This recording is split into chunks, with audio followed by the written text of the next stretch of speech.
If you want to remove the bad part of coffee, you decaffeinate. If you want to remove the offending aroma from a room, you deodorize. And if you want to give the award issued by the Academy of Motion Picture Arts and Sciences to a more deserving recipient, you must DeOscarize the current holder. At DeOscarize.com, we've been exclusively concerned with injustices done to deserving actors and actresses in starring and supporting roles, as well as directors and, of course, films.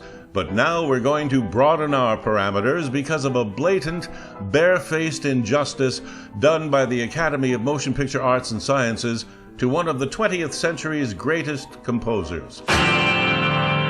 Lennon and McCartney, did you say? Close, but no cigar, which is the operative prop when speaking of this particular composer, for this site is about making right what the Academy got wrong way back when, and sometimes even up to way back now. That's on the to be deoscarized list for the future. That's a new category as well.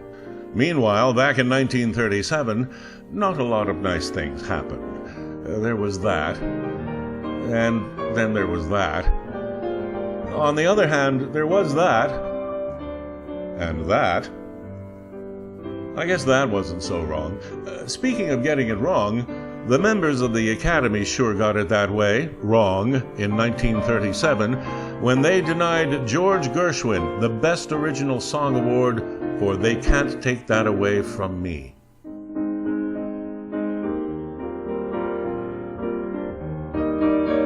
This wonderful composition by the great Gershwin, who, by the way, died that same year, was even denied a posthumous win because, for some reason, the Academy favored instead a trite little tune called Sweet Leilani. Sweet Leilani, heavenly flower. Granted, Gershwin's song has achieved immortality on its own merit, as it would, but to be denied anything by something like Sweet Leilani is a bridge too far, as the trite writers say, when they can't express it in any other way. How did this happen? Well, I'll tell you. One movie that had a great song was a flop, and the not-so-great song was in a movie that was a hit. And that's what happens when it comes to awards from the Academy. It's the hit that counts. It's that simple.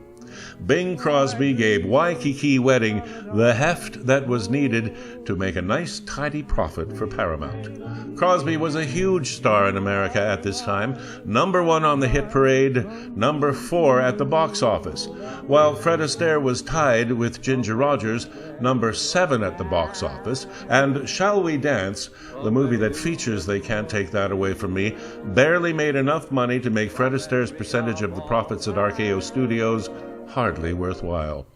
Astaire would leave RKO 2 years later when the Independent Theater Owners Association declared Fred Astaire to be box office poison. Let us take a moment to study this term, box office poison.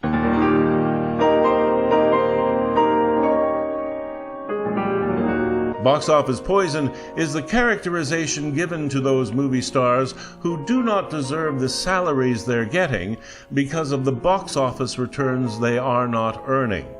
As you can see, some of these names survived the sobriquet of box office poison, while others did not, and so quickly faded by way of an early retirement. Except for him. So, for the first time in this category, Best Original Song. The way you hold your knife, the way we dance till 3, the way you... Come to DeOscarize.com and affirm or appeal my decision to DeOscarize Sweet Leilani and make the great George Gershwin's They Can't Take That Away From Me the new Best Original Song of 1937. George Gershwin was dying when he worked on this project and should have received the recognition then that he is finally receiving now. Looks good on a great artist, and that makes me feel good. That too is what DeOscarize.com is all about. Feel good with us. Come on over and see us sometime. Why, you couldn't walk across the stage without me. There isn't a gesture you do that I didn't teach you.